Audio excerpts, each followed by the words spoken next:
12 দিন পার হয়ে গিয়েছে, যুদ্ধের আগুনে জ্বলছে পশ্চিম এশিয়া। ইরানের সঙ্গে ইসরায়েল আমেরিকার যুদ্ধ আরো ভয়ঙ্কর চেহারা দিয়েছে।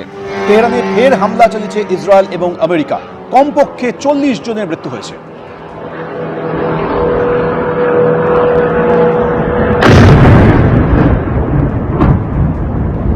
কুয়েতে আমেরিকার সেনাঘাঁটিতে পাল্টা হামলা চালিয়েছে ইরান। আমেরিকার সেনাঘাঁটিতে হাইব্রিড ড্রোন হামলা চালিয়েছে তেহরান।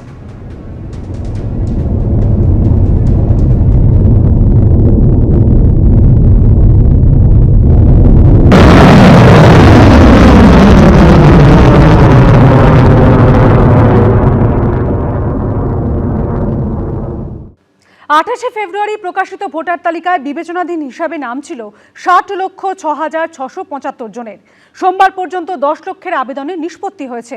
মঙ্গলবার শুনানিতে এমনই জানিয়েছেন সুপ্রিম কোর্টের প্রধান বিচারপতি সূর্যকান্ত। তিনি জানিয়েছেন, যাদের নাম বাদ যাবে তারা হাইকোর্টের প্রধান বিচারপতির গড়ে দেওয়া ট্রাইব্যুনালে আবেদন করতে পারবেন। বিধানসভা ভোটের আগে রাজ্যে এসে রাজনৈতিক দলগুলি থেকে প্রশাসন দফায় দফায় বৈঠক করেছে নির্বাচন কমিশনের ফুল বেঞ্চ। কড়া বার্তা দিয়েছে, প্রতিশ্রুতিও শোনা গিয়েছে তাদের গলায়। কিন্তু এসআইআর নিয়ে এখনো বিবেচনাধীন লক্ষ লক্ষ ভোটারের নিষ্পত্তি বাকি। এই পরিস্থিতিতে প্রশ্ন উঠছে, পশ্চিমবঙ্গে কবে শেষ হবে এসআইআর? কবে নির্বাচনের নির্ঘণ্ট প্রকাশ করবে কমিশন? কত দফায় ভোট হবে? কত বাহিনী আসবে? আদৌ নির্বিঘ্নে ভোট হবে তো? ভোটের আগে কি বিবেচনাধীন তালিকায় থাকা সকলের আবেদনের নিষ্পত্তি হবে, নাকি তাদের বাদ দিয়েই ভোট হবে? এসব নিয়ে জল্পনার মধ্যেই মঙ্গলবার এসআইআর মামলার শুনানিতে সুপ্রিম কোর্টের প্রধান বিচারপতি সূর্যকান্ত বলেন, এদিন সকালেই হাইকোর্টে প্রধান বিচারপতি চিঠি দিয়ে জানিয়েছেন, এখনো পর্যন্ত বিবেচনাধীন 10,16,000 ভোটারের আবেদনের নিষ্পত্তি করা হয়েছে। 28 ফেব্রুয়ারি প্রকাশিত রাজ্যের চূড়ান্ত ভোটার তালিকায় 60,06,675 জন ভোটারকে বিবেচনাধীন হিসেবে রাখা হয়েছিল। তার মধ্যে 10 লক্ষ ভোটারের নিষ্পত্তি হলেও এখনো 50 লক্ষের ওপরে বিবেচনাধীন ভোটারের নিষ্পত্তি করা বাকি রয়েছে। এই প্রেক্ষাপটে এদিন রাজ্য সরকারের আইনজীবী মেনকা গুরুস্বামী বলেন, এই গতিতে চললে বিবেচনাধীনদের নিষ্পত্তি প্রক্রিয়া ভোটের আগে সম্পূর্ণ নাও হতে পারে। তাতে প্রধান বিচারপতি বলেন, সেটা আমরা পরে দেখব। এখনো পর্যন্ত নির্বাচন কমিশন ভোট ঘোষণা করেনি। ভোট ঘোষণা হোক, তখন কত সংখ্যক নিষ্পত্তি বাকি রয়েছে তা দেখে সিদ্ধান্ত নেওয়া হবে। যে 10 লক্ষ ভোটারের নিষ্পত্তি হয়ে গেছে তার মধ্যে 3.5 থেকে 4 লক্ষ ভোটারের নাম বাদ গেছে বলে এদিন আশঙ্কা প্রকাশ করেন দুই আইনজীবী। তা নিয়ে প্রধান বিচারপতি বলেন, জুডিশিয়াল অফিসাররা জানাবেন কি কারণে নাম বাতিল হলো। যাদের নাম বাতিল হলো তারা প্রয়োজনে কলকাতা বা পার্শ্ববর্তী রাজ্যের অবসরপ্রাপ্ত বিচারপতিদের দিয়ে গঠিত ট্রাইব্যুনালে আবেদন করতে পারেন। এই ট্রাইব্যুনাল গঠন করবেন কলকাতা হাইকোর্টের প্রধান বিচারপতি। ইলেকশন ডিক্লেয়ার হলেও কিন্তু সুপ্রিম কোর্টের হাতে কেস থাকবে। এই যে জায়গাটা বন্ধ হয়ে গেছিল, দরজাটা বন্ধ হয়ে গিয়েছিল, এই রাস্তাটা আজকে সর্বোচ্চ আদালত খুলে দিয়েছেন। এটা মানুষের জয় বলে আমি মনে করি। 15-16 তারিখে ইলেকশন ডিক্লেয়ার করে দিলেও এটা কিন্তু খেলা শেষ হবে না। খেলাটা সুপ্রিম কোর্টের হাতে রয়ে গেল। আমি মনে করি এই জয় গণতন্ত্রের জয়, মা মাটি মানুষের জয়, বাংলার বশ্যতা বিরোধী আন্দোলনের জয়, হার না মানার মানসিকতার জয়, মানুষের অধিকারের লড়াইয়ের জয়, মমতা ব্যানার্জির সংগ্রামের জয়, তৃণমূলের আপসীন লড়াইয়ের জয়। উত্তর দিয়েছে বিজেপি। আজকে সুপ্রিম কোর্টের এই রায়কে স্বাগত জানাচ্ছি। একই সঙ্গে এই যে মানুষগুলো ট্রাইব্যুনালে যাবেন, যাদের ভোটদানটা কার্যত অনিশ্চিত হয়ে যাচ্ছে, তাদের তখন অনেক কাঠখড় পুড়িয়ে হাইকোর্টে যেতে হবে। এর জন্য কারা দায়ী? সুতরাং এই প্রক্রিয়া নিয়ে যে জটিলতা তৈরি হয়েছে তার জন্য তৃণমূল কংগ্রেস দায়ী। অবশ্য সুপ্রিম কোর্ট আজ একটা জিনিস জানিয়ে দিল, নো এসআইআর নো ভোট। আমরাও সেটা বলছি। এর আগে বিবেচনাধীনদের তালিকার নিষ্পত্তি প্রক্রিয়া এগোনোর সঙ্গে সঙ্গে সাপ্লিমেন্টারি তালিকা প্রকাশের নির্দেশ দিয়েছিল supreme court.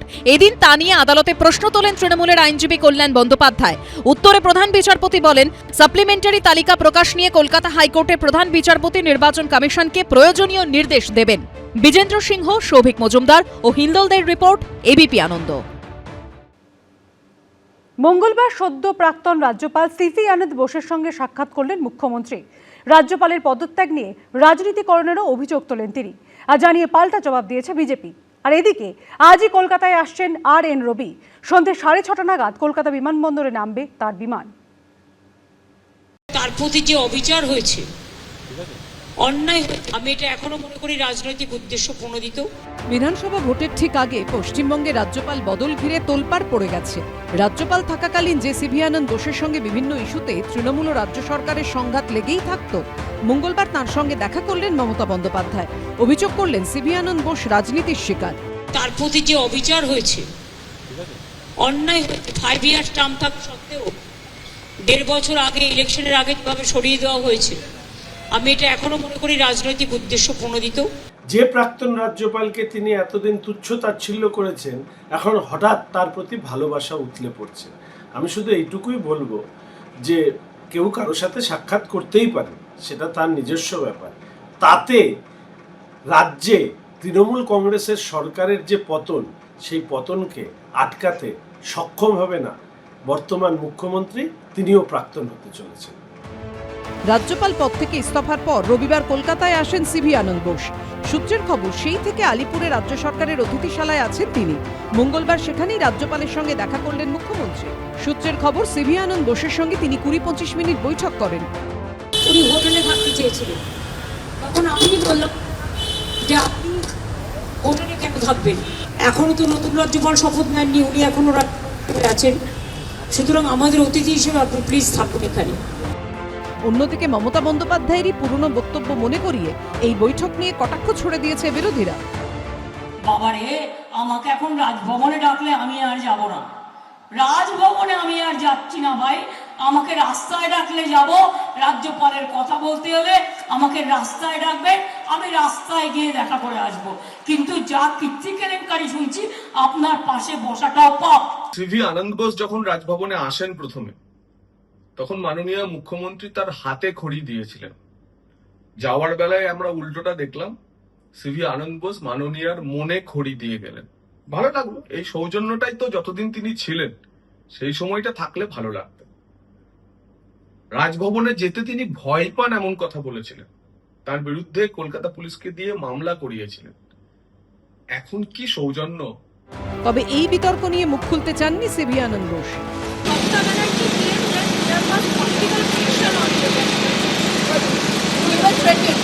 I heard you. What's your reaction to that? There is no action, there is no reaction. সূত্রের খবর, বুধবার কলকাতায় আসবেন পশ্চিমবঙ্গের নতুন রাজ্যপাল রবীন্দ্র নারায়ণ রবি।